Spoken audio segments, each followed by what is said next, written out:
정복되지 않는 사람들. 서머신 몸. 한스는 부엌으로 돌아왔다. 남자는 여전히 바닥에 누워있었다. 아까 한스에게 맞아 쓰러진 그 위치에 있었고 얼굴은 피투성이었다. 남자가 신음했다. 여자는 벽에 등을 기댄 채 겁에 질린 눈으로 한스의 친구 윌리를 쳐다보다가 한스가 들어오자 숨을 훅 들이켜고는 큰 소리로 흐느꼈다. 윌리는 권총을 손에 쥔 채 탁자 옆에 앉아 있었고 그의 옆에는 반쯤 빈 와인잔이 놓여 있었다. 한스는 탁자로 다가가 자기 잔을 채우고 단숨에 잔을 비웠다. 애 좀 먹었나 본데? 윌리가 씩 웃는 얼굴로 말했다. 한스의 얼굴은 피로 얼룩져 있었고 날카로운 5 손톱에 긁혀 찢어진 상처가 보였다. 그는 뺨을 손으로 조심스럽게 만져보았다. 내 누나를 파낼 기세였어, 나쁜 년. 아이오딘은 요드를 말합니다. 아이오딘이라도 발라야겠네.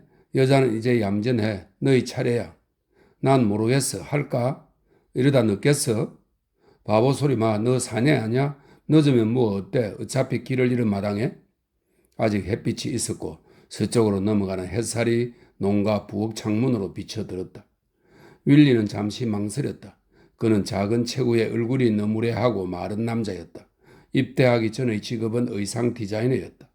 그는 한스에게 계집애 취급을 받고 싶지 않아서 자리에서 일어나 한스가 들어온 문 쪽으로 갔다. 여자는 그가 뭘 하려는지 알아채고 비명을 내지르며 몸을 앞으로 던졌다. 안 돼, 안 돼. 여자가 외쳤다. 한스가 한 걸음에 여자 앞에 섰다. 그리고 여자의 어깨를 움켜쥐고 여자를 거칠게 뒤로 내던졌다. 여자는 비틀거리다가 쓰러졌다. 한스는 윌리의 권총을 낚아챘다. 꼼짝 마, 둘 다.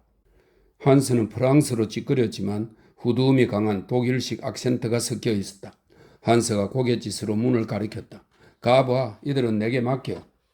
윌리는 부엌을 나갔다가 금방 돌아왔다. 여자가 의식이 없어. 그게 왜? 난 못하겠어. 이건 아니야. 머저리, 그게 너야. 계집애, 여자. 윌리가 얼굴을 붉혔다. 그냥 가는 게 좋겠어. 한스는 경멸을 담아 어깨를 추어 올렸다. 나 와인 마저 마시고 그 후에 가. 한스는 긴장이 풀려서 더 있다 가고 싶었다. 아침부터 내내 작업을 한 데다 오랫동안 오토바이를 타서 팔다리가 아팠다. 다행히 먼 길을 가야 하는 것은 아니었다. 수화성까지는 10 내지 15km 거리였다. 그는 거기서 잠잘 방을 구할 수 있을까 생각했다. 물론 지금의 이 상황은 젊은 여자가 바보처럼 굴지만 않았어도 생기지 않았을 일이었다.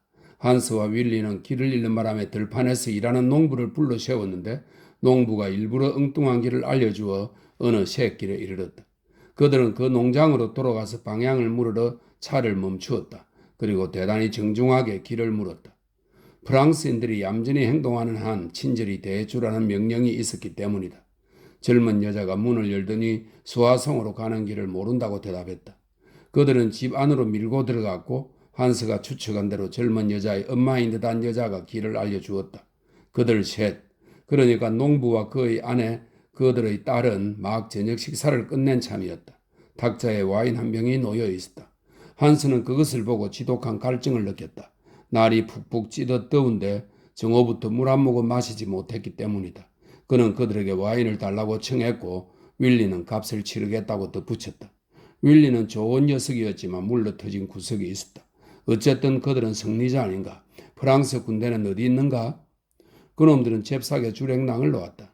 영국군 역시 모든 걸 남겨두고 토끼처럼 자기들 섬으로 허겁지겁 돌아가고 없었다.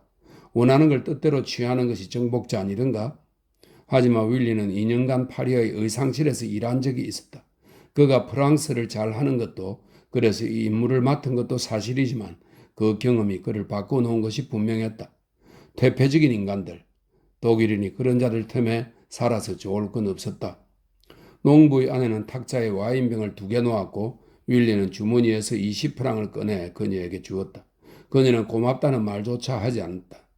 한스의 프랑스 실력은 윌리만큼 좋지 않았지만 의사 표현 정도는 할 수 있었다. 한스와 윌리는 항상 프랑스로 대화했다. 한스가 실수할 때마다 윌리가 바로잡아 주었다. 한스가 윌리를 친구로 사귀는 것은 윌리가 이런 식으로 쓸모가 많아서였다. 더구나 그는 윌리가 자기를 우러러 본다는 것을 알고 있었다. 윌리가 한스를 우르르 본 것은 한스의 큰 키와 날씬한 몸, 딱 바라진 어깨, 찬란한 금빛 고수머리, 새파란 눈 때문이었다. 한스는 프랑스를 연습할 기회가 생기면 그냥 지나치지 않았다. 그가 대화를 시도했지만 이 프랑스인들은 그가 하는 말에 절반도 대꾸하지 않았다. 그는 자기도 농부의 아들인데 전쟁이 끝났으니 농가로 돌아갈 예정이고 시력과가 되라는 어머니의 바람에 따라 뮌헨으로 보내져 학교를 다녔지만 그쪽에는 뜻이 없어 졸업 후 농업대학에 진학했다고 말했다. 길을 물으러 들른 것이고 이제 알았으니 됐잖아요. 젊은 여자가 말했다. 와인이나 마시고 가요. 그제야 한스는 젊은 여자를 제대로 쳐다보았다. 예쁘지는 않지만 검은 눈이 근사하고 코가 반듯했다. 안색은 몹시 창백했다. 옷차림은 평범했지만 왠지 평범한 여자로 보이지 않았다. 무언가 도드라진 면이 있었다. 전쟁이 터진 후 한스는 동료들로부터 프랑스 여자들 이야기를 꾸준히 들었다. 독일 여자들에게 없는 점이 프랑스 여자들에게는 있다고 했다. 시크해. 윌리는 늘 그렇게 말했다. 하지만 그가 무슨 소리냐고 물어도 윌리는 그건 겪어봐야 이해할 수 있다고만 말했다. 물론 프랑스 여자들이 돈을 밝히고 매몰차다고 말하는 사람들도 있었다. 그럴 때마다 그는 파리에 머무는 일주일 동안 직접 알아보면 되겠지 생각했다. 어차피 사령부가 남자들이 갈 만한 술집들을 마련해 두었다고 했다. 와인 다 마셨으면 이제 가자. 윌리가 말했다. 하지만 한스는 마음이 편안해서 서두르고 싶지 않았다. 농부의 딸 같지가 않군. 그가 젊은 여자에게 말했다. 그게 뭐 어쨌다는 거죠? 그녀가 대꾸했다. 얘는 교사예요. 그녀의 엄마가 말했다. 그럼 고등교육을 받았겠군? 그녀가 그저 어깨짓을 하는데도 한스는 호의를 가지고 서투른 프랑스를 써가면서 계속 이야기했다. 당신들은 프랑스 사람들에게 이보다 좋은 일이 없다는 걸 알아야 해. 우리는 전쟁을 선포한 적이 없어. 당신들이 전쟁을 선포했지. 이제 우리가 프랑스를 근사한 나라로 만들 거야. 질서도 잡아주고 일하는 법도 가르치고 당신들은 복종과 훈련을 배우겠지? 젊은 여자는 주먹을 움켜쥐더니 한스를 쳐다보았다. 그녀의 검은 눈에 정오가 어렸다. 하지만 그녀는 아무 말도 하지 않았다. 취했구나 한스. 윌리가 말했다. 판사만큼 말짱해. 나는 진실을 말하는 중이고 이 사람들도 바로 알아들었을걸? 저희 말이 맞아. 그녀는 더는 참지 못하고 소리쳤다. 당신 취했어. 이제 가. 오, 독일 말을 알아듣네. 알았어. 갈게. 하지만 가기 전에 너희 키스를 받아야겠어. 그녀는 그를 피하려 한 걸음 물러섰지만 그는 그녀의 손목을 붙잡았다. 아버지. 그녀가 소리쳤다. 아버지. 농부가 독일인에게 덤벼들었다. 한스는 여자를 놓고 농부를 힘껏 후렸었다. 농부가 바닥에 풀썩 쓰러졌다. 한스는 도망치려는 여자를 붙잡아 끌어안았고 여자는 한스의 뺨을 때렸다. 한스는 음흉하게 킬킬 웃었다. 독일 군인이 키스 좀 하겠다는데 이렇게 나올 거야. 요것 봐라. 한스는 우악스럽게 그녀의 두 팔을 붙잡고 문 밖으로 끌어내지만 그녀의 어머니가 덤벼들어 그의 옷을 붙잡고 늘어졌다. 그는 한 팔로 젊은 여자를 끼어안은 채 다른 손의 손바닥으로 여자의 어머니를 거세게 떠밀었고 여자의 어머니는 벽 쪽으로 비틀비틀 밀려났다. 한스. 윌리가 소리쳤다. 닥쳐 이 새끼야. 한스는 여자가 비명을 못 지르게 두 손으로 입을 틀어막고 여자를 북 밖으로 끌어냈다. 그렇게 해서 사건은 벌어졌다. 이건 누가 봐도 그 여자가 자초한 일이야. 감히 내 뺨을 때리다니. 그냥 해달라는 대로 키스만 해주었으면 그대로 떠났을 것을. 한스는 쓰러진 자리에 계속 누워있는 농부를 헐끔 쳐다보았다. 그자의 우스꽝스러운 얼굴을 보니 저절로 웃음이 터졌다. 그는 웃음기 어린 눈으로 벽에 웅크리고 있는 여자를 쳐다보았다. 다음은 자기 차례인 줄 알고 겁을 먹었나? 별 걱정을 다 하는군. 한스는 프랑스 속담을 떠올렸다. 무엇든 시작이 어렵다. 울 것 없어. 늙은 여자야. 어차피 닥칠 일이었어. 한스는 뒷주머니에 손을 넣고 지갑을 꺼냈다. 여기 100프랑. 이거로 아가씨 드레스 하나 사. 지금 옷은 성한 데가 없으니까. 그는 지폐를 탁자에 놓고 군모를 다지 썼다. 가자. 그들은 나가서 문을 닫고 오토바이에 올라탔다. 농부의 아내는 응접실로 들어갔다. 그녀의 딸이 긴 의자에 누워 있었다. 그가 떠날 때 젊은 여자는 누워 비통한 눈물을 흘렸다. 3달 뒤 한스는 다시 수화송에 가게 되었다. 그 전까지는 점령군과 함께 파리에 머물면서 오토바이를 타고 개선문을 지나다녔다. 군대와 함께 가장 먼저 간 곳은 투르였고 다음 행선지는 보르도였다. 전투는 거의 없었다. 보이는 프랑스군은 죄다 죄수들 뿐이었다. 군대의 약탈 행위는 거의 상상을 초월했다. 휴전 협정 뒤 그는 파리에서 한 달간 체류했다. 바이에른의 가족들에게 그림 엽서를 보내고 온갖 선물을 사주었다. 윌리는 그 도시를 손바닥처럼 꿰었기 때문에 그곳에 계속 머물렀지만 한스는 다른 부대원들과 함께 수화성으로 보내져 그곳에 주둔한 부대에 합류했다. 수화성은 멋진 소도시였고 그는 그곳에서 편히 지냈다. 먹을거리가 풍족했고 샴페인은 한 병의 독일 돈으로 1마르크도 하지 않았다. 그곳으로 이동하라는 명령을 받았을 때 그는 전에 차지했던 그 여자를 떠올렸다. 그 여자를 찾아가 만나보면 재미있지 않을까? 여자에게 실크 스타킹을 가져가서 아기가 없다는 걸 보여주자. 그 근방을 적잖이 돌아다녔기 때문에 농장은 어렵지 않게 찾을 수 있을 것 같았다. 그래서 어느 날 오후 딱히 할 일도 없고 해서 주머니에 실크 스타킹을 챙겨 넣고 오토바이에 올랐다. 하늘에 구름 한 점 없는 아름다운 가을날이었다. 그는 오르락내리락 이어지는 예쁜 시골 풍경을 뚫고 달렸다. 청명하고 건조한 날씨가 오랫동안 계속된 탓에 이제 9월인데도 발빠른 포플러 나무조차 여름이 끝나고 있음을 티내지 않았다. 한 번 방향을 잘못 틀어 시간이 지체되기는 했지만 30분도 못 되어 찾는 곳에 도착했다. 그가 문으로 걸어 올라가자 잡종 개 한 마리가 그에게 왈왈 지지댔다. 그는 노크를 하지 않고 문고리를 돌려 안으로 들어갔다. 그 젊은 여자가 탁자 앞에 앉아 있었다. 그녀는 감자 껍질을 벗기다가 군복 차림의 남자를 보고 벌떡 일어났다. 무슨 일이죠? 그녀는 말을 하고 나서 그를 알아보았다. 그녀는 손에 든 칼을 움켜쥐면서 벽 쪽으로 물러났다. 당신 돼지. 흥분하지 마. 해치러 온 거 아니야. 봐, 실크 스타킹 가져왔잖아. 가져가. 당신도 꺼져. 바보가 낀 그 칼 내려놔. 소란 떨면 너마 다쳐. 나 무서운 사람 아니야. 난 당신이 무섭지 않아. 그녀가 말했다. 그녀는 칼을 바닥에 떨궜다. 그는 군모를 벗고 앉았다. 그리고 발을 뻗어 그 칼을 자기 쪽으로 끌어당겼다. 내가 감자 껍질 벗겨줄까? 그녀는 대답하지 않았고 한스는 몸을 숙여 칼을 집어들고는 그릇에서 감자를 꺼내 하나 깎기 시작했다. 그녀는 굳은 얼굴과 적대감이 어린 눈으로 벽에 붙어 서서 그를 쳐다보았다. 그는 그녀를 안심시키려고 그녀에게 미소를 지었다. 왜 그렇게 화가 나 있어? 내가 널 때리진 않았잖아. 흥분을 하긴 했었지. 우리 모두 흥분했었어. 그 인간들, 무적의 프랑스 군대니 마지노 선생이 그리 떠들어대더니만. 그는 말끝마다 킥킥 웃었다. 와인 때문에 머리가 어떻게 떼었나 봐. 너 더한 일을 당했을 수도 있었어. 여자들이 나더러 못생긴 남자는 아니라던데. 그녀는 경멸하는 눈으로 그를 위아래로 훑어보았다. 그만 가줘. 내가 원할 때 갈 거야. 안 가면 우리 아버지가 수하상으로 가서 장군에게 항의할 거야. 신경이나 쓸 것 같아? 우린 주민들과 친하게 지내라는 명령을 받아서. 너 이름이 뭐야? 무슨 상관이야? 그녀는 뺨이 붉게 달아오르고 눈은 분노로 이글이글 타올랐다. 그는 그녀가 생각보다 예쁜 여자라고 생각했다. 내가 그렇게 잘못한 것도 없잖아 하는 생각도 들었다. 그녀는 농촌보다 도시 주민에 가까운 세련된 분위기가 돌았다. 그녀의 어머니가 그녀가 교사라고 했던 말이 기억났다. 그녀는 숙녀다운 면이 있어서 놀리는 재미가 있었다. 한스는 강해지고 건강해지는 느낌이 들었다. 그는 고불거리는 금발을 썰어넘긴 뒤 많은 여자들이 그녀의 입장이었다면 좋아서 자기에게 덤벼들었을 거라고 생각하며 킬킬 웃었다. 여름 동안 햇빛에 그을린 낯빛 때문에 그의 파란 눈이 더욱 도드라졌다. 아버지랑 어머니는 어디 있어? 들판에서 일해. 배고프다.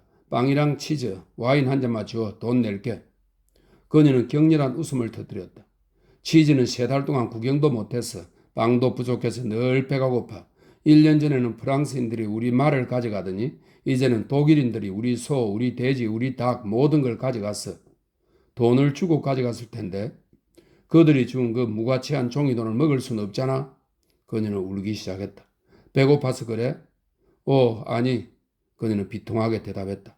감자랑 빵, 순무, 상추를 왕처럼 먹을 수 있는데 왜? 내일은 아버지가 말고기라도 살 수 있는지 알아보러 수화송에 가실 거야?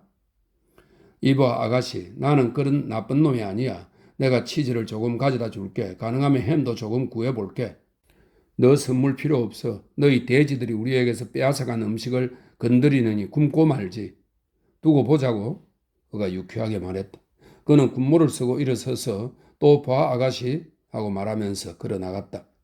그는 오토바이를 멋대로 타고 시골을 돌아다닐 수가 없어서 그쪽에 볼 일이 생길 때까지 기다렸다가 그 농장을 다시 찾아갔다. 열흘 뒤였다. 전처럼 인사도 없이 집 안으로 들어갔다. 이번에는 농부와 그의 아내가 부엌에 있었다. 점심 무렵이라 그녀는 화덕 위의 냄비를 적고 있었다. 농부는 탁자 앞에 앉아 있었다. 그들은 들어서는 그를 쳐다보았지만 놀란 기색은 없었다. 딸한테서 그가 다녀갔다는 이야기를 들은 게 분명했다. 그들은 아무 말도 하지 않았다.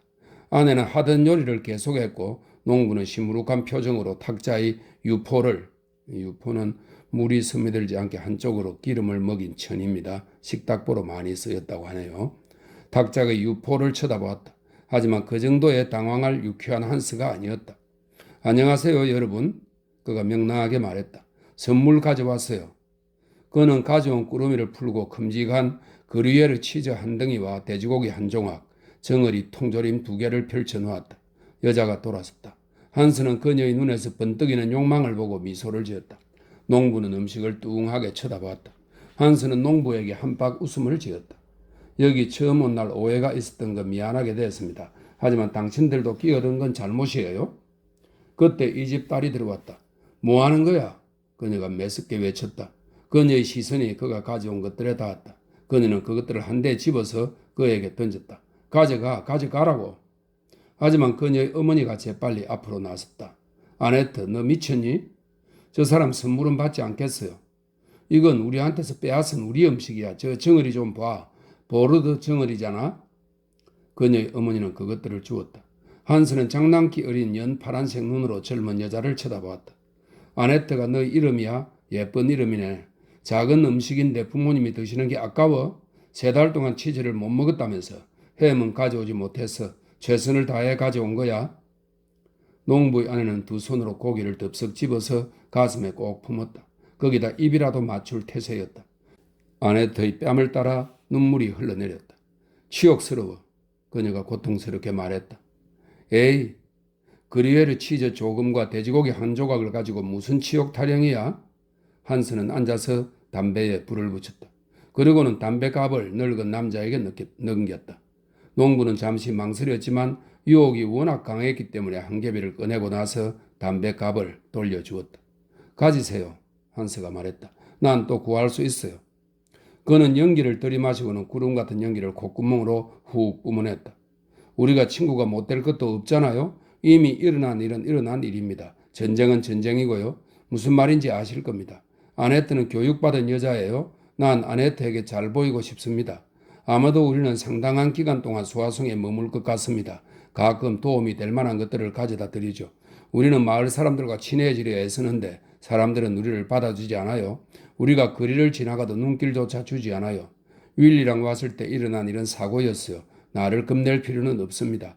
나는 아네트를 내 여동생처럼 존중할 생각이에요. 여기 왜 왔어? 왜 우리를 가만두지 않는 거야? 아네트가 물었다. 그도 그 이유를 알 수 없었다. 인간 대 인간으로 소소한 우정을 나누고 싶었지만 그런 말은 하고 싶지 않았다. 독일군을 향한 조용한 적대감이 수화성 어디에나 깔려 있었다. 그는 그것이 못 견디게 거슬려서 그를 없는 사람이냥 쳐다보는 프랑스 남자를 두들겨 패고 싶을 때가 있었고 울고 싶을 만큼 마음이 괴로울 때도 있었다. 언제든 찾아가도 반겨주는 곳이 있다면 얼마나 좋을까. 아네트를 욕심내지 않는다는 그의 말은 진심이었다. 아네트는 그가 좋아하는 타입이 아니었다. 그는 키가 크고 가슴이 풍만하며 자기처럼 파란 눈과 환한 금발을 가진 여자를 좋아했다. 강하고 튼튼하고 통통한 여자가 좋았다. 가늠할 수 없는 세련됨, 가늘고 정교한 코, 검은 눈동자, 길고 창백한 얼굴의 이 여자에게는 무언가 위협적인 면이 있었다. 만일 독일군의 대대적인 승리에 흥분한 상태가 아니었다면, 몹시 피곤한 와중에도 그리 기쁨에 도취되지 않았다면, 빈속에 그 와인을 모두 마시지 않았다면 그때 그녀를 어찌해 볼 생각은 들지 않았을 것이다. 이후 보름 동안 한스는 시간을 내지 못했다. 일단 그 농장에 음식을 가져다 주었으니 노인들이 그것을 개걸스럽게 먹어치울 것은 불보듯 뻔했다. 그는 아네트도 그것을 먹었을지 궁금했다. 그가 등을 돌리자마자 그녀가 음식에 달려들었다고 해도 놀랄 일은 아니었다. 프랑스 사람들이 어찌 공짜를 마다하겠는가. 그들은 나약하고 태폐적이었다. 물론 그녀는 그를 정오했다. 정오하고 말고. 하지만 돼지고기는 돼지고기고 취지는 취지 아닌가. 그는 그녀 생각을 자주 했다. 그녀에게 미움을 받는다고 생각하니 씁쓸했다. 그는 호감을 보이는 여자들에게 길들여진 남자였다. 이러다가 그녀가 나를 사랑하게 된다면 참 재밌겠는걸? 그는 그녀의 첫 남자였다. 모넨에서 맥주잔을 앞에 놓고 이야기하던 학생들이 그러지 않았나. 여자들이 사랑하는 것은 첫 남자라고. 그것이 바로 사랑이라고. 그는 한 번 노린 여자는 실패한 적이 없었다. 한스는 웃음을 터뜨렸고 그의 눈은 짓궂은 빛을 띠었다. 마침내 그 농장에 갈 기회가 생겼다. 그는 치즈와 버터, 설탕, 소시지, 통조림, 커피 약간을 챙겨서 오토바이를 타고 출발했다. 하지만 이번에는 아네트를 만나지 못했다. 그녀는 아버지와 들판에서 일하고 있었다. 늙은 여자는 마당에 있다가 그가 가져온 꾸러미를 보고는 얼굴에 화색이 돌았다. 그녀는 그를 부엌으로 안내한 뒤 살짝 떨리는 손으로 노끈을 풀고는 그가 가져온 것을 보았다. 그녀의 눈에 눈물이 가득 고였다. 친절하기도 하지. 그녀가 말했다. 앉아도 될까요? 그는 정중하게 물었다. 물론이죠. 그녀는 창밖을 내다보았다. 한스가 보기에 그녀는 아네트가 오지 않기를 바라는 눈치였다. 와인 한 잔 드릴까요? 좋죠. 그는 그녀가 그에게 호감은 없더라도 음식 욕심에 그와 타협할 것임을 예민한 직감으로 알아차렸다. 창밖을 내다보는 시선은 두 사람을 공범처럼 묶어주었다. 돼지고기 맛있던가요? 그가 물었다. 맛 좋더라고요. 다음에 올 때 더 가져다 드리죠. 아네트도 좋아했나요? 걔는 당신이 남겨둔 건 건드리지도 않았어요. 차라리 굶겠다면서. 바보 같긴. 나도 그에게 그렇게 말했어요. 음식이 앞에 있는데 먹지 않으면 무슨 소용이 있냐고. 한스가 와인을 마시는 동안 그들은 도란도란 이야기를 나누었다. 한스는 그녀가 페리의 부인으로 통한다는 것을 알게 되었다. 그는 그들에게 다른 가족이 있는지 물었다. 그녀는 한숨을 쉬었다. 원래 아들이 하나 있었는데 전쟁 초반에 징병되었다가 죽었다고 했다. 전사한 것이 아니라 폐렴에 걸려 낭시의 병원에서 사망한 것이다. 안 됐군요. 한스가 말했다. 그렇게 사느니 차라리 잘된 일인지도 몰라요. 아들은 여러모로 아네트와 비슷했답니다. 그런 성격으로는 패전의 치욕을 견디지 못했을 거예요. 그녀가 다시 한숨을 쉬었다. 아, 가엾은 동지 양반, 우리는 배신을 당했어요? 왜 폴란드인들을 위해 싸우려 했죠? 그들이 당신들에게 뭐라고? 당신 말이 맞아요. 그냥 당신들의 히틀러가 폴란드를 취하도록 놔두었다면 그도 우리를 놔두었을 텐데. 한스는 가리고 일어서면서 곧 다시 오겠다고 말했다. 돼지고기 잊지 않고 가져오죠. 이후 한스는 운이 좋아 휴가를 받게 되었다. 일주일에 2번 근처 마을로 나가는 임무를 받은 것이다. 그 덕에 그는 전보다 훨씬 자주 농장에 들를 수 있었다. 무엇라도 가져가려고 신경을 썼기 때문에 빈손으로 가는 일은 없었다. 하지만 아네트와는 아무런 진전이 없었다. 그녀의 환심을 사려고 그제까지 여자들과 어울리며 터득한 간단한 술책을 써보았지만 그녀의 조롱만 자극할 뿐이었다. 그녀는 입을 앙다문 채 냉혹한 눈으로 오물을 보듯 그를 쳐다보았다. 그녀가 어찌나 화를 돋우든지 그 어깨를 붙잡아 목숨을 끊어놓고 싶을 때가 한두 번이 아니었다. 한 번은 그가 혼자 있는 그녀와 마주쳤다. 그녀가 나가려고 일어서자 그가 길을 막았었다. 거기서 너랑 얘기 좀 해야겠으니까? 말해. 난 여자고 무방비 상태잖아. 내가 여기 오래오래 있을 것 같다는 말을 해주고 싶어. 너희 프랑스인들의 삶은 더욱 힘들고 더 팍팍해질 테니 나는 너에게 도움이 될 수 있어. 넌 왜 너희 어머니와 아버지처럼 합리적으로 굴지 않지? 그의 말대로 페리의 영감은 태도가 바뀌어 있었다. 영감은 상냥하기보다 차갑고 무뚝뚝한 편이었지만 점잖은 사람이었다. 그는 한스에게 담배를 가져달라고 부탁했고 한스가 돈을 받지 않겠다고 했을 때는 고맙다고 말했다. 그리고 한스에게 수아송의 소식을 기쁘게 전해듣고 한스가 가져온 신문을 받아들였다. 한스는 농부의 아들이었기 때문에 농장에 대해 알고 이야기를 나눌 수 있었다. 그곳은 너무 크지도 작지도 않은 좋은 농장이었다. 큰 시냇물이 농장을 가로질러 흘렀기 때문에 관계수가 충분했고 수목이 우거진 경작지와 목초지를 갖추고 있었다. 영감은 가축을 빼앗긴 데다 다른 노동력도 비료도 없으니 이제 망할 일만 남았다고 하소연했고 한스는 이해하고 공감하는 마음으로 그 말에 귀를 기울였다. 왜 아버지와 어머니처럼 합리적으로 굴지 않느냐고 물었지. 아네트가 말했다. 그녀는 드레스 자락을 잡아당겨서 자기 몸을 그에게 보여주었다. 그는 자기 눈을 믿을 수 없었다. 눈앞의 광경은 그의 영혼을 송두리째 뒤집어 놓았다. 그의 뺨으로 피가 몰려들었다. 너 임신했구나. 그녀는 의자에 주저앉아 손으로 머리를 감싸고 서럽게 울기 시작했다. 치욕스러워, 치욕스러워. 그는 그녀를 품에 안으려 달려갔다. 우리 예쁜이, 그가 외쳤다. 하지만 그녀는 벌떡 일어서서 그를 밀쳐냈다. 건드리지 마, 꺼져버려, 꺼지라고. 이만하면 충분히 괴롭힌 거 아니야? 그는 휙 방을 나갔다. 그는 혼자 남겨져 몇 분쯤 기다렸다. 얼떨떨했다. 그는 복잡한 심정으로 수화송을 향해 천천히 달렸고 밤에 잠자리에 들어서도 오랫동안 잠을 이루지 못했다. 아네트와 그녀의 배부른 몸이 머릿속을 떠나지 않았다. 탁자 앞에 앉아 펑펑 우는 그녀의 모습은 너무도 안쓰러웠다. 그녀는 그의 아이를 임신하고 있었다. 그는 깜빡 졸았다가 깜짝 놀라며 잠에서 깼다. 잠이 확 달아났다. 벼락처럼 들이닥친 귀층을 때리며 터져나온 총성 같은 깨달음 때문이었다. 그는 그녀를 사랑하고 있었다. 너무나 놀랍고 너무나 충격적이어서 감당할 수 없는 사실이었다. 물론 이전에도 그녀 생각을 많이 했었지만 이런 식으로 생각한 적은 한 번도 없었다. 그녀가 나를 사랑하게 된다면 얼마나 재미있을까? 내가 강제로 취한 것을 그녀가 자발적으로 바치는 때가 온다면 그게 바로 승리라고 생각했을 뿐 단 한순간도 그녀를 다른 여자 이상으로 생각한 적은 없었다. 그녀는 그의 타입이 아니었다. 별로 예쁘지도 않았다. 그저 그런 여자였다. 갑자기 왜 그녀에게 이런 이상한 감정이 치솟는 것일까? 이것은 즐거운 감정이 아니라 고통이었다. 이것이 무엇인지는 알고 있었다. 이것은 사랑이었다. 사랑이 그에게 느껴보지 못한 행복감을 주었다. 그녀를 품에 안고 다독이고 싶었고 눈물로 얼룩진 그녀의 눈에 키스하고 싶었다. 그는 남자가 여자를 욕망하듯 그녀를 욕망하지 않았다. 그저 그녀를 위로하고 싶었고 그녀가 그를 향해 웃어주기를 바랐다. 이상하게도 그는 그녀가 웃는 걸 본 적이 없었다. 그녀의 눈, 멋지고 아름다운 눈이 다정하게 녹아드는 것을 보고 싶었다. 이후 사흘 동안 그는 수화송을 떠날 수 없었다. 사흘 동안 낮에도 밤에도 아네트와 배속 아기 생각만 했다.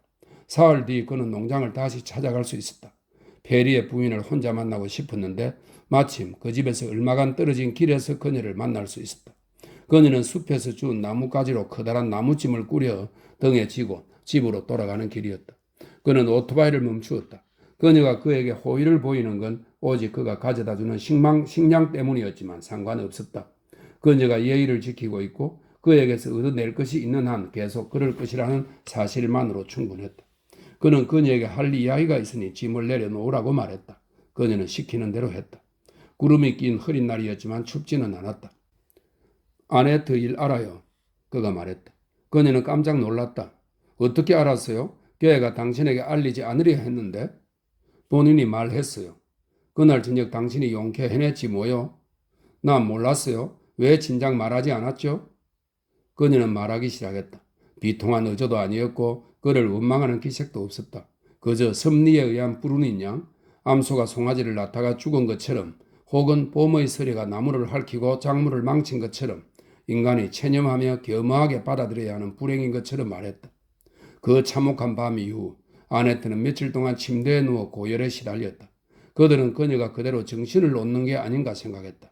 그녀는 계속 비명을 질렀다. 부를 의사도 마땅치 않았다. 마을의 의사는 군대로 소집되어 떠나고 없었다. 수화송에도 의사는 2명밖에 없었다. 그나마 둘 다 고령이라 어찌어찌 그들에게 사람을 보낸다고 해도 그들이 농장까지 올 수는 없었다. 그들은 그 도시를 떠나는 것이 금지되어 있었다.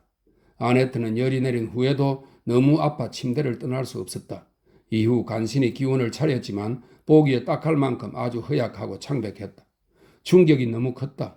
그렇게 한 달이 가고 또 한 달이 흘렀다. 그녀는 특별히 아픈 데가 없어 신경을 쓰지 않았다. 건강 상태가 원래 고르지 않았기 때문이다. 무언가 이상하다는 걸 가장 먼저 눈치챈 사람은 페리의 부인이었다. 부인은 아네트에게 혹시 그게 아닐까 물었다. 두 사람은 너무 두려웠지만 확신이 없어서 페리에 씨에게는 아무 말도 하지 않았다. 3달째가 되자 더 이상 의심할 것이 없었다. 아네트는 임신한 것이 확실했다. 그들에게는 낡은 시트로엥 자동차가 한 대 있었다. 전쟁 전 페리의 부인이 일주일에 2번 아침에 농작물을 수화송의 장터로 실어 나를 때 쓰던 것인데 독일군이 점령한 후로 내다 팔 것이 없어서 쓰지 않고 있었다. 석유도 구하기 어려웠지만 그들은 그것을 꺼내 몰고 수화송으로 갔다. 보이는 자동차는 독일군의 군용 차량뿐이었다. 독일 병사들이 사방에 돌아다녔다. 거리에 독일의 간판들이 있었고 공공건물마다 사령관이 서명한 프랑스 포고문이 붙어 있었다. 문을 닫은 가게들이 많았다. 그들은 아는 늙은 의사를 찾아갔고 의사는 임신이 맞다고 확인해 주었다. 하지만 그는 독실한 가톨릭 신자라 그들을 도와주려 하지 않았다. 그들이 읍소해도 그는 어깨짓을 하고 말았다. 너만 그런 게 아니야. 그가 말했다. 감수할 수밖에. 그들은 다른 의사도 알고 있어서 그를 찾아갔다. 아무리 배를 눌러도 오랫동안 응답하는 사람이 없었다. 마침내 문이 열리고 슬픈 얼굴에 검은 옷을 입은 여자가 나타났다. 그들이 의사를 만날 수 있는지 청하자 그녀는 울기 시작했다. 의사는 프리메이슨이라는 이유로 독일군에게 체포되어 인질로 붙잡혀 있다고 했다. 독일군 장교들이 자주 찾는 카페에 폭탄이 터져 2명이 죽고 몇 명이 부상당한 사건 때문이었다. 모월 모일까지 그들이 범인을 넘겨받지 않으면 그는 총살당할 운명이었다. 여자가 친절해 보여서 페리의 부인은 딱한 사정을 그녀에게 털어놓았다. 그 짐승들, 그녀가 말했다. 그녀는 안타깝다는 듯 아네트를 쳐다보았다. 가엾기도 하지. 그녀는 마을 산파의 주소를 그들에게 주면서 그녀의 소개로 찾아왔다고 말하라고 했다. 산파는 그들에게 약을 주었다. 아네트는 그 약을 먹고 병이 났다. 그녀의 말로는 죽을 만큼 아팠다고 했다. 그럼에도 아무 효과가 없었다. 아네트는 여전히 임신한 상태였다. 이것이 페리의 부인이 한스에게 한 이야기였다. 그는 잠시 침묵을 지켰다. 한스가 말했다. 내일은 일요일이라 일이 없습니다. 내가 갈 테니 같이 이야기하시죠. 쓸만한 것들도 좀 가져갈게요. 바늘이 없어요. 몇 개 가져올 수 있어요? 알아볼게요. 그녀는 나무찜을 들어 등에 지고는 길을 따라 걸어갔다. 한스는 수화성으로 돌아왔다. 감히 오토바이를 쓸 수가 없어서 이튿날 자전거를 한 대 빌렸다. 음식 꾸러미를 자전거에 묶었다. 샴페인을 한 병 넣었기 때문에 평소보다 꾸러미가 더 컸다. 그는 땅거미가 질 무렵 농장으로 갔다. 모두 일을 마치고 집에 돌아와 있을 시각이었다. 그는 따뜻하고 아늑한 부엌으로 들어갔다. 페리의 부인은 요리를 하고 있었고 그녀의 남편은 파리수아를 읽는 중이었다.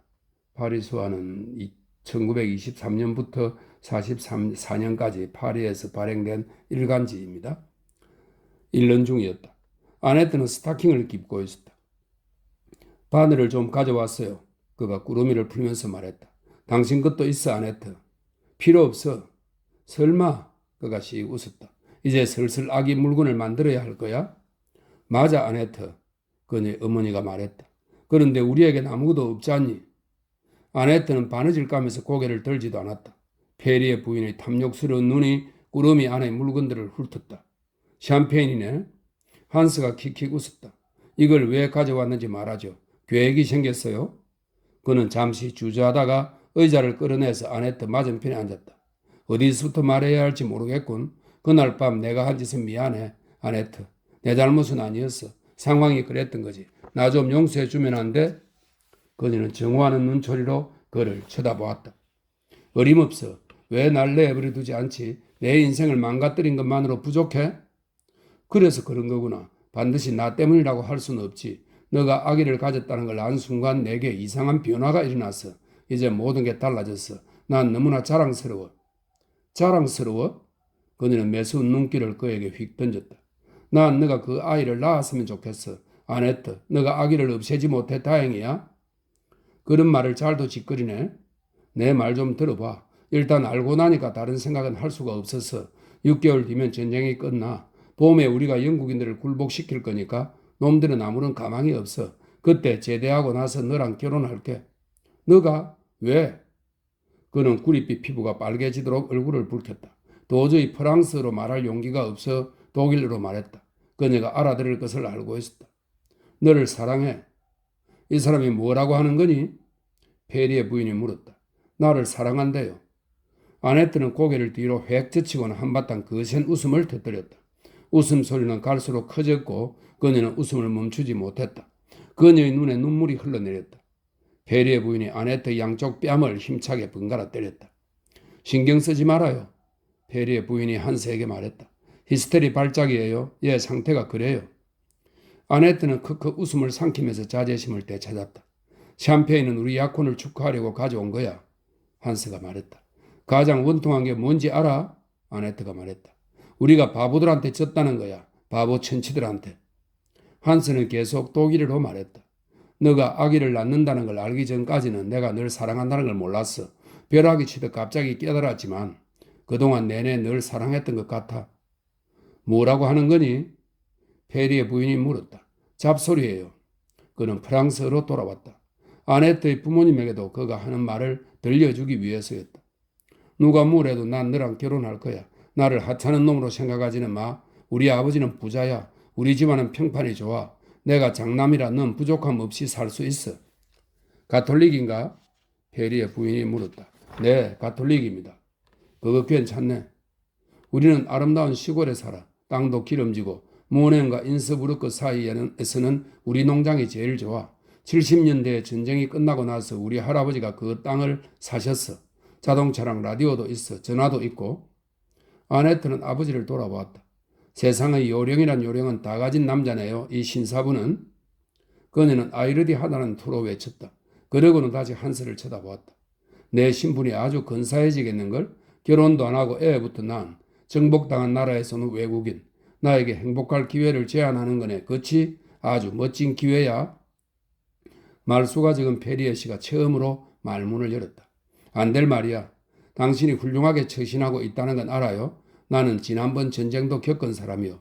우리 모두 평화로울 때라면 하지 않았을 온갖 일들을 했어요. 인간의 본성은 인간의 본성이니 말이요. 하지만 아들이 죽은 이상 아네트는 우리가 가진 전부예요. 딸을 보낼 수는 없어요. 아버님의 심정은 예상했습니다. 한스가 말했다. 그에 대해 답변을 드리죠. 저는 여기 남을 생각입니다. 아네트는 재빨리 그를 쳐다보았다. 그게 무슨 소리예요? 페리의 부인이 물었다. 저에게 남동생이 있습니다. 제 아버지는 동생이 집에 남아 도우면 됩니다. 저는 이 나라가 좋아요. 정력과 패기가 있는 남자라면 여기 농장을 얼마든지 일굴 수 있겠죠. 전쟁이 끝나면 많은 독일인들이 이곳에 정착할 거예요. 알다시피 프랑스에는 땅을 일굴 남자들이 부족하니까요. 저번에 수화송에서 강연이 있었습니다. 농장 중에 3분의 1 정도가 경작되지 않고 방치되어 있답니다. 일할 남자들이 없어서. 페리에와 그의 아내는 시선을 주고받았다. 아네트는 그들이 동료하고 있음을 느꼈다. 그것은 아들이 죽은 이후 그들이 줄곧 바라던 바였기 때문이다. 그들은 강인하고 튼튼한 사위를 얻어서 너무 늙어 빈둥거리는 것 말고 할 수 있는 게 아무것도 없을 때 사위에게 농장을 맡기고 싶은 바람이 있었다. 그렇다면 이야기가 달라지죠? 페리의 부인이 말했다. 생각해 볼 만한 제안이네요. 가만히 좀 있어요. 아네트가 거칠게 외쳤다. 그녀는 몸을 앞으로 내밀고 이글이글 타오르는 눈을 독일인에게 고정했다. 내겐 약혼자가 있어. 내가 교사로 일했던 도시의 남학교에서 근무했던 교사야. 우린 전쟁이 끝나면 결혼하기로 했어. 그이는 너처럼 강하지도 크지도 않아. 잘생긴 것도 아니고 작고 허약하지. 얼굴에서 빛나는 지성이 그의 유일한 아름다움이고 훌륭한 영혼이 그이가 가진 유일한 힘이야. 그이는 미개인이 아니라 문명인이야. 문명을 천년은 앞서가는 사람이라고. 나는 그이를 사랑해. 온 마음과 온 영혼을 다해 그이를 사랑해. 한스의 얼굴이 시무룩해졌다. 아네트가 다른 누군가를 좋아하고 있으리라고는 생각한 적이 없었다. 그 남자 지금 어디 있지? 어디 있을 것 같아? 독일에 있어. 포로가 돼서 굶주리고 있다고. 너가 우리 땅의 기름으로 배를 채우는 동안 너를 증오한다고 몇 번이나 말을 해야 하지? 나에게 용서해달라고 했지. 그렇게는 못해. 너는 속죄를 하고 싶겠지만 바보 같으니. 그녀는 고개를 젖혔다. 그녀의 얼굴에 못 견디게 고통스러운 표정이 어렸다. 내 명예는 더럽혀졌어. 그이는 날 용서할 거야. 다정한 사람이니까. 하지만 그이가 내가 강제로 당한 것이 아니라고 의심하는 날이 올까봐 괴로워. 내가 버트랑 치즈, 실크, 스타킹 때문에 스스로 너에게 몸을 바쳤다고 생각할까봐 말이야. 그런 경우는 얼마든지 있으니까. 그리고 그 아이, 너의 아이, 독일인의 아이가 생긴다면 우리의 인생은 어떻게 될까? 너처럼 크고 너처럼 금발이고 너처럼 파란 눈을 가진 아이. 하나님, 내가 왜 이런 고통을 겪어야 하지? 그녀는 일어서서 쌩하니 부엌을 나가버렸다. 잠시 세 사람은 침묵 속에 남겨졌다. 한스는 후회스럽게 샴페인 병을 바라보다가 한숨을 쉬고 일어섰다. 그가 밖으로 나갈 때 페리의 부인이 따라 나왔다. 딸애와 결혼하겠다는 말 진심이에요? 그녀는 낮은 목소리로 그에게 물었다. 네, 제가 한 말 전부. 그녀를 사랑합니다. 그 애를 데리고 떠나지 않을 거죠? 여기 남아서 농장에서 일도 하고. 약속해요. 우리 영감이 영원히 살 수는 없어요. 당신도 고향에서는 동생과 몫을 나누어야 할 테고 여기서는 누구와 나누지 않아도 돼요. 그렇긴 하죠. 사실 우리는 아네트가 그 교사와 결혼하는 것이 탐탁지 않았어요. 하지만 그때는 아들이 살아 있었고 아네트가 결혼하겠다고 하면 굳이 말리지 말라고 말하는 바람에 그냥 둔 거예요. 아네트가 그 남자에게 워낙 빠져 있어서. 하지만 이제는 아들이, 불쌍한 우리 아들이 죽었으니 상황이 달라요. 딸애가 원한다고 해도 그애 혼자 어찌 농장일을 하겠냐고요. 농장을 파는 건 안타까운 일이죠. 자기 땅에 대한 마음이 어떤 것인지 잘 압니다. 그들은 도로에 다다랐다. 페리의 부인은 한스의 손을 잡고 살짝 쥐었다. 곧 다시 와요. 한스는 페리의 부인이 자기 편이란 걸 직감했다. 그는 그것을 위안 삼아 수하송으로 돌아왔다. 하지만 아네트가 다른 사람을 사랑한다는 것이 마음에 걸렸다. 다행인 것은 그 남자가 포로고 그가 풀려나기 전에 아기가 먼저 태어날 가능성이 높다는 것이었다. 그렇다면 그녀의 마음이 바뀔 가능성도 있었다. 여자의 마음은 누구도 모르는 법이다. 그의 고향의 남편에게 푹 빠져서 농담거리가 됐던 여자가 있었는데 아기를 낳고는 남편을 쳐다보지도 않았다. 그 반대의 경우가 없으리라는 법은 없지 않은가? 그가 그녀와 결혼하겠다고 나선 이상 그녀도 그가 괜찮은 사람이라는 것을 알게 되었을 것이다. 아, 고개를 젖히던 그녀의 모습이 얼마나 안쓰럽던지. 말은 또 어쩜 그리 잘할까? 대단한 언어다. 무대 위의 여배우도 그녀보다 표현력이 풍부할 수는 없을 것 같았다. 어쩜 그리 자연스럽게 들리는지. 프랑스 사람들이 말을 잘 한다는 것은 인정할 수밖에 없었다. 오, 참으로 똑똑한 여자 아닌가. 독술로 그를 닦아 세울 때도 그녀의 말은 감미롭게 들렸다. 그도 교육이라면 웬만큼 받았으나 그녀에게는 비할 바가 못 되었다. 그녀에게는 문화란 것이 있었다. 내가 머저리지. 그는 달리면서 외쳤다. 그녀는 그가 크고 강하고 잘생겼다고 말했다. 설마 아무런 의미도 없이 그런 말을 했을까? 나와 닮은 금발과 파란 눈의 아기 이야기도 했어.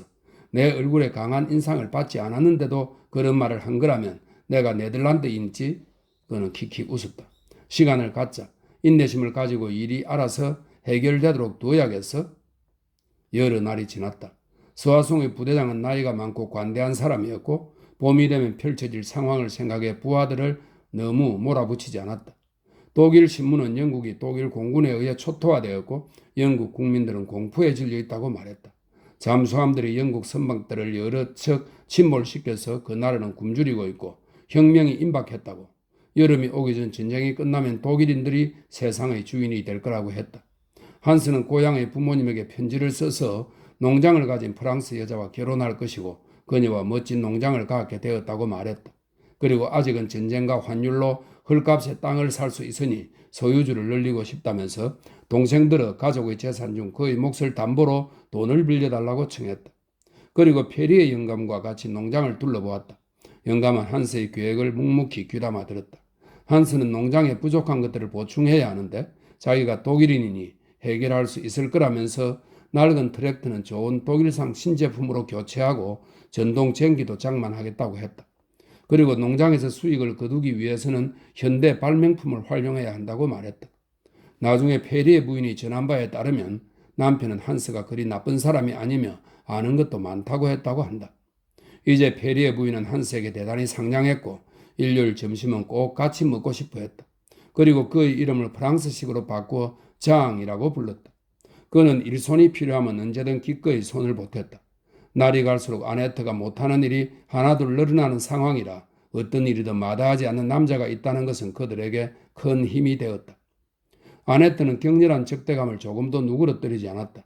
그가 직접 묻는 말에 대꾸할 때 외에는 절대 그에게 말을 걸지 않았고 되도록 빨리 자기 방으로 가버렸다. 날이 너무 추워 방에 있을 수 없을 때는 부엌의 화덕 옆에 앉아 바느질을 하거나 책을 읽었고 그가 없는 사람인 양 아른 채도 하지 않았다. 그녀는 눈부시게 건강했다. 뺨에는 화색이 돌아서 한스의 눈에는 아름다워 보였다. 그녀는 임박한 모성으로 이상한 위험마저 띄었기에 그는 그녀를 쳐다볼 때마다 기쁨이 차올랐다. 그러던 어느 날 그가 농장으로 가는데 페리의 부인이 길가에서 그에게 멈추라고 손짓했다. 그는 브레이크를 세게 밟았다. 벌써 1시간째 기다렸어요. 안 오는 줄 알았지 뭐요? 당신은 돌아가요. 피에르가 죽었어요. 피에르가 누굽니까? 피에르 가뱅, 아네트가 결혼하려던 그 교사. 한스는 가슴이 뛰었다. 이런 행운이 그에게 기회가 온 것이다. 아네트가 상심했겠네요. 울지는 않아요. 내가 무슨 말을 하려니까 나를 잡아먹을 듯이 덤볐지만 오늘 당신을 보면 칼로 찌를지도 몰라요. 그자가 죽은 게 내 탓은 아니죠. 그 이야기는 어디서 들었어요? 그 남자의 친구였던 포로 하나가 스위스를 통해 탈출해서 아네트에게 편지를 보냈어요. 편지가 오늘 아침에 도착했어요. 급식이 충분하지 않아서 수용소에 폭동이 일어났고 주모자들이 총에 맞았대요. 그들 중에 피에르도 있었나 봐요. 한스는 입을 다물었다. 그저 그자가 죽어도 싸다는 생각이 들었다. 포로 수용소를 뭘로 한 거야? 특급 호텔? 그에게 마음 추스를 시간을 줘요. 페리의 부인이 말했다. 좀 진정이 되면 내가 붙잡고 말해볼게요. 내가 편지를 보낼 테니 그때 다시 와요. 알았어요. 도와주실 거죠? 그건 걱정 말아요. 남편과 나는 우리는 뜻이 같아요. 의논을 해봤지만 이 상황을 받아들이는 것 외엔 다른 길이 없다는 결론을 얻었어요. 우리 거의 내 남편은 바보가 아니에요. 그의 말로는 이제 프랑스가 살 길은 협조하는 것뿐이랍니다. 그리고 나는 당신이 싫지 않아요. 아네트에게 당신이 그 교사보다 못한 남편감이라고는 생각하지 않아요. 어차피 아기도 태어날 테고. 난 아들이었으면 좋겠어요. 한스가 말했다. 아들일 거예요. 확실해요. 커피 잔 바닥을 봐도 그렇고 카드 점을 쳐도 그래요. 점괘는 매번 아들로 나와요. 깜빡할 뻔했네요. 신문을 좀 가져왔어요. 한스는 그렇게 말하며 자전거를 돌려서 올라타려 했다. 그는 그녀에게 파리 수화를 몇 부 건넸다. 페리의 영감은 저녁마다 그것을 읽었다. 프랑스인들은 현실적으로 처신해야 하고 히틀러가 유럽에 가져올 새로운 질서를 받아들여야 한다는 내용이었다. 독일 잠수함들이 바다를 누비고 있고 영국을 무릎 꿇릴 군사작전이 작전 참모에 의해 하나부터 열까지 치밀하게 마련되어 있으며 미국인들은 아무런 준비가 되어 있지 않고 너무 물러터지고 너무 분열되어 영국을 도우러 오지 못한다는 내용도 있었다. 프랑스는 하늘이 준 기회를 잡아야 한다고 독일 제국에 충성하고 협조하여 새로운 유럽에서 영광스러운 위치를 다시 차지해야 한다고도 했다. 그것들은 모두 독일인이 아니라 프랑스인이 쓴 기사들이었다. 페리의 영감은 부호들과 유대인들이 몰락할 것이고 프랑스의 가난한 사람들은 명예를 얻게 되리라는 기사를 읽으면서 맞다고 고개를 끄덕였다. 맞는 말이 아닐 수 없었다. 프랑스는 기본적으로 농업국이고 나라의 근간은 근면한 농부들이라고 말하는 이 양반 참 현명하군. 분별력 있어. 피에르 가뱅의 사망 소식이 들린 지 열흘이 지난 어느 날 저녁 페리의 부인은 남편과 상의 끝에 아네트에게 말했다. 한스한테 다녀가라고 며칠 전에 편지 보내두었다. 미리 경고해 준 건 고맙네요. 그럼 난 내 방에 있을래요. 참나 딸아 어리석게 굴 때가 아니야. 현실을 생각해야지. 피에르는 죽었어. 한스는 널 사랑하고 너랑 결혼하고 싶어 해. 게다가 잘생긴 남자 아니니? 어느 여자든 자랑할 만한 남편감이야. 그의 도움 없이 어떻게 이 농장을 복구하겠어?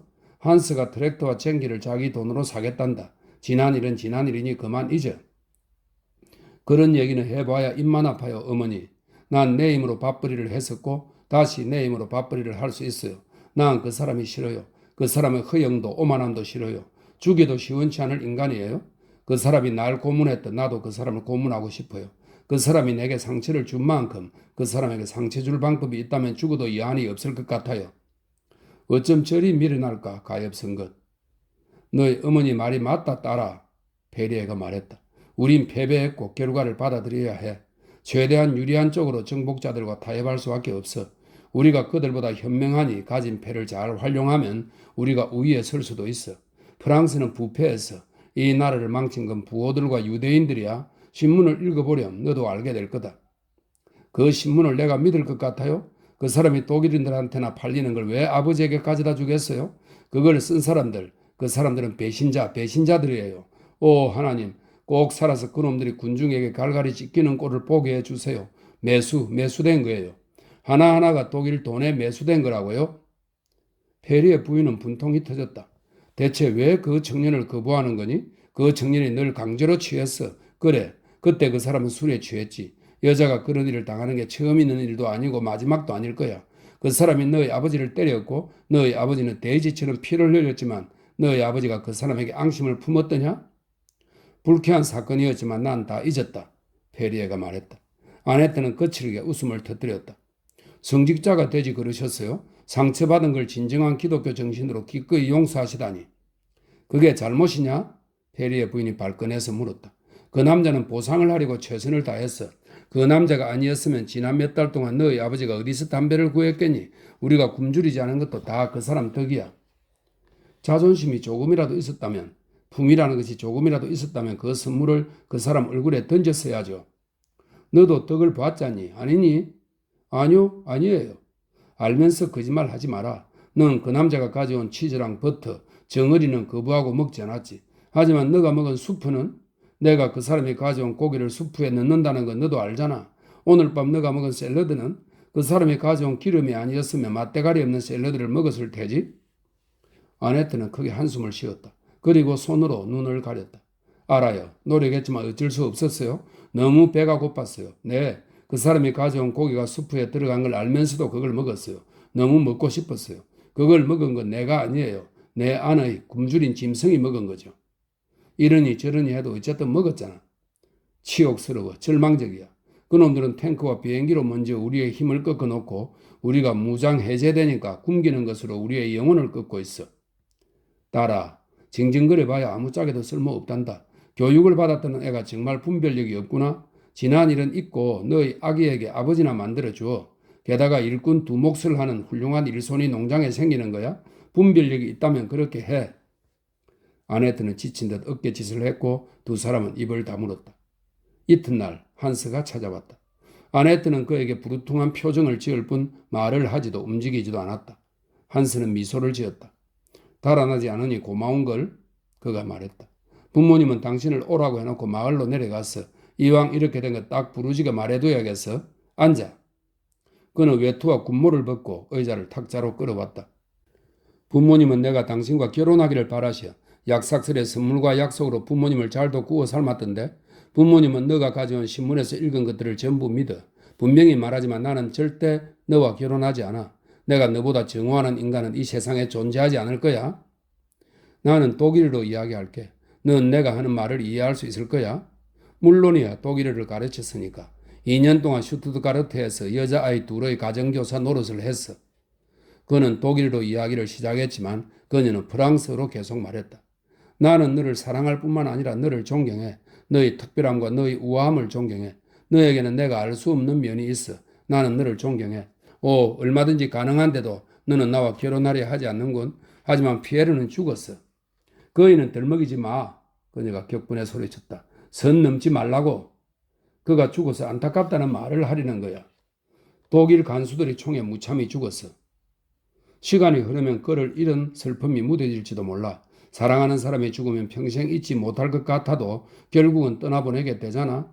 너의 아기에게 아버지가 생기는 편이 낫지 않겠어? 다른 것을 다 떠나서 너는 독일인이고 나는 프랑스 여자라는 걸 내가 잊을 수 있다고 생각해? 너가 아둔한 독일인이 아니라면 그 아이가 내 평생의 치욕이라는 걸 모를 리 없을 거야. 나라고 친구들이 없겠어? 내가 독일군과의 사이에서 얻은 아기를 데리고 어떻게 친구들 얼굴을 보겠어? 내가 너에게 부탁하는 건 하나야. 그냥 내가 불명예를 안고 살아가도록 놔둬. 가라고 제발. 가서 다시는 돌아오지 마. 하지만 그 아이는 내 아이이기도 하잖아. 나는 그 아이를 원해. 그래? 그녀가 놀라 소리쳤다. 술에 취한 야만의 순간에 얻은 사생아가 무슨 의미가 있다고 그래? 이해를 못하는군. 나는 너무 뿌듯하고 너무 행복해. 내가 널 사랑한다는 걸 깨달은 것도 너가 아이를 가졌다는 걸 알았을 때였어. 처음에는 믿을 수 없었지. 굉장한 충격이었어. 내 말 무슨 뜻인지 알고 있어? 그 아이는 앞으로 태어날 그 아이는 내게 세상 전부나 마찬가지야. 이 느낌을 어떻게 표현해야 할까? 그 녀석이 내 가슴에 이해하지 못할 감정을 심어 놓았지. 그녀는 강렬한 눈빛으로 그를 쳐다보았다. 그녀의 눈에 이상한 눈빛이 번뜩였다. 누가 보았다면 성리의 눈빛이라고 여겼으리라. 그녀는 짧은 웃음을 터뜨렸다. 너희 독일인들의 잔혹성을 정오해야 할지 아니면 그 감상벽을 경멸해야 할지 모르겠네. 그는 그녀가 한 말을 듣지 못한 것 같았다. 나는 늘 그 녀석을 생각해. 아예 아들이라고 정해두었구나. 아들이 분명해. 녀석을 안아주고 싶고 걷는 법도 가르치고 싶어. 자전거 타는 법도 가르치고 총 쏘는 법도 가르칠 거야. 여기 시냇물에 물고기 있지? 녀석에게 낚시도 가르칠 거야. 세상에서 가장 자상한 아버지가 되어줄 거야. 그녀는 냉혹하고 또 냉혹한 눈으로 그를 빤히 쳐다보았다. 그녀의 얼굴은 뻣뻣하고 음혹했다. 한 가지 생각이, 끔찍한 생각이 그녀의 머릿속에 서서히 모습을 드러냈다. 그는 그녀를 달래려고 미소를 지었다. 내가 우리 아들을 얼마나 사랑하는지 깨닫는다면 나도 사랑하게 되겠지. 너에게 좋은 남편이 될게, 자기야. 그녀는 아무 말도 하지 않았다. 그저 뚱한 얼굴로 그를 계속 쳐다볼 뿐이었다. 다정한 말 한마디만 해주지 않을래? 그가 말했다. 그녀는 얼굴을 붉혔다. 그리고 두 손을 꽉 부여잡았다. 다른 이들이 나를 경멸할 거야. 경멸을 자초하는 짓은 아무것도 하지 않을 거야. 너는 나의 적이고 언제까지나 적일 거야. 내가 사는 이유는 프랑스의 해방을 보기 위해서야. 그날은 와. 내년도 그 다음에도 어쩌면 30년 후도 아닐지 모르지만 언젠가 그날은 반드시 와. 다른 사람들은 멋대로 살라고 해. 나는 내 나라를 침략한 자들과 절대 타협하지 않겠어. 나는 너가 미워. 너가 내게 준 이 아이도 미워. 그래, 우리는 패배했어. 하지만 너는 우리가 정복되지 않았다는 걸 끝내 알게 될 거야. 이제 가. 내 마음은 정해졌고 그 무엇으로도 바뀌지 않아. 그는 1, 2분쯤 잠자코 있었다. 의사에게 진찰은 받고 있어. 모든 비용은 내가 댈게.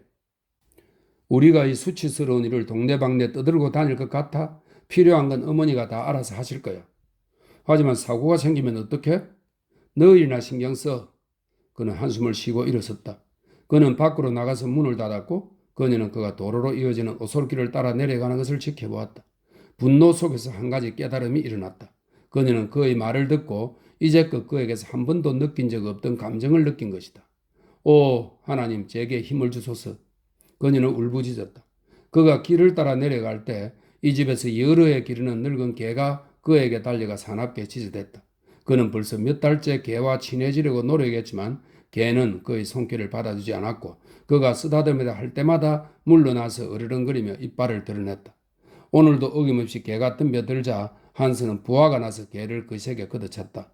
개는 풀숲으로 나가 떨어진 뒤 깽깽거리며 절룩절룩 사라졌다. 저 짐승, 그녀가 외쳤다. 거짓말, 거짓말, 거짓말.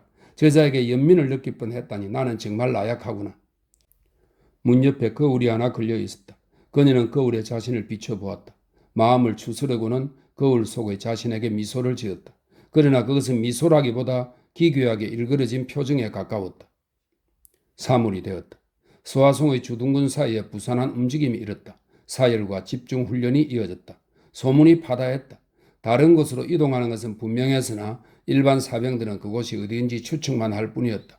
드디어 영국으로 쳐들어갈 준비가 되었다고 생각하는 사람도 있었고 발칸 지역으로 보내질 거라고 보는 사람도 있었다. 또다시 우크라이나를 거론하는 사람도 있었다. 한스는 바쁜 나날을 보냈다. 두 번째 일요일 오후가 되어서야 그는 농장으로 나갈 수 있었다. 춥고 꾸전 날씨이고 날리는 진눈깨비는 금방이라도 눈보라로 돌변할 듯 했다. 당신, 그가 안으로 들어서자 페리의 부인이 소리쳤다. 당신 죽은 줄 알았지 뭐요? 나올 수가 없었어요. 언제 떠날지 모르는 형편입니다. 언제인지만 모를 뿐이에요. 오늘 아침에 아기가 태어났다오. 사내 아이. 한스의 심장이 날뛰었다. 그는 두 팔로 노부인을 얼싸안고 그녀의 양쪽 뺨에 입을 맞추었다. 일요일의 아이라니 녀석이 복이 많군요. 샴페인을 땁시다. 아네트는 어떤가요? 예상한 대로 건강해요. 순산한 거죠. 간밤에 진통이 와서 오늘 아침 5시쯤 끝났으니까. 페리의 영감은 화덕에 최대한 가까이 붙어 앉아 파이프 담배를 피우고 있었다. 흥분한 청년을 보고는 슬며시 미소를 지었다. 누구에게나 첫 아이는 큰 영향을 끼치지. 영감이 말했다. 아이가 머리숱도 많고 당신처럼 금발이에요. 눈도 당신을 꼭 닮아 파랗고. 페리의 부인이 말했다. 이렇게 예쁜 아기는 본 적이 없어요. 아기가 제 아빠를 쏙 빼닮았어. 오 하나님, 이리 행복할 수가. 한스가 외쳤다. 세상이 얼마나 아름다운지. 아네트를 보고 싶군요. 딸애가 당신을 보려고 할지 모르겠네. 젖먹이는 중에 딸애가 화를 내면 곤란하잖아. 아니요. 저 때문에 괜히 아기 엄마가 화나면 안 되죠. 아기 엄마가 나를 보기 싫대도 상관없습니다. 하지만 아기는 잠깐이라도 보여주세요. 가서 좀 보고요. 되도록 아기를 데려와 보리다. 페리의 부인은 밖으로 나갔다. 그들은 그녀가 쿵쿵거리며 계단을 올라가는 소리를 들었다. 하지만 그녀가 금세 다시 계단을 내려오는 소리가 들렸다. 그녀가 부엌으로 와락 들어왔다. 둘 다 없어. 딸애가 방에 없어. 아기도 사라졌어. 페리에와 한스는 소리를 질렀다. 세 사람은 반사적으로 위층으로 뛰어 올라갔다. 겨울날 오후의 황량한 햇빛이 흐름한 가구와 철제 침대, 싸구려 옷장, 서랍장, 어물한 오물 위에 떨어졌다. 방 안에 아무도 없었다. 얘가 어디 갔지? 페리의 부인이 소리쳤다. 그녀는 비좁은 복도로 달려나가 문들을 열어젖히며 딸의 이름을 불렀다. 아네트. 아, 얘가 미쳤어? 응접실에 있나 본데요? 그들은 쓰지 않는 아래층 응접실로 내려갔다. 문을 열자 싸늘한 공기가 그들을 맞이했다. 그들은 창고 문을 열었다. 밖으로 나가서 끔찍한 사고가 생긴 거야? 어떻게 밖으로 나갔을까요? 한스가 애 같아서 물었다. 앞문으로 나갔겠지, 이 바보야. 피에르는 앞문으로 다가가 살펴보았다. 맞아, 빗장이 당겨져 있어. 아이고 하나님, 하나님 미쳤어. 페리의 부인이 외쳤다. 죽으려고 작정을 한 거야. 같이 찾아봐요. 한스가 말했다.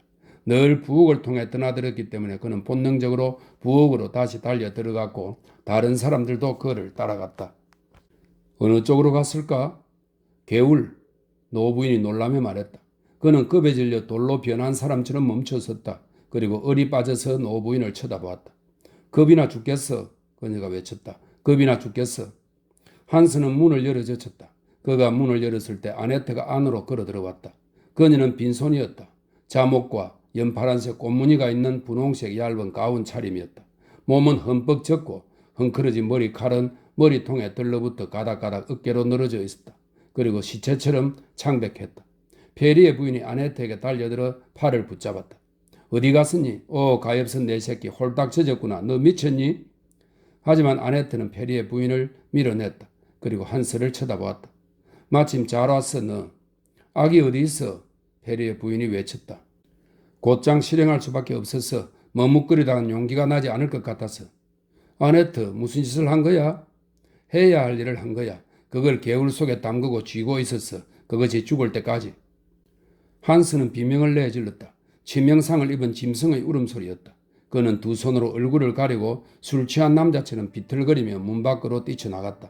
아네트는 의자에 주저앉아 주먹진 두 손에 이마를 기대고는 격렬한 눈물을 쏟아냈다.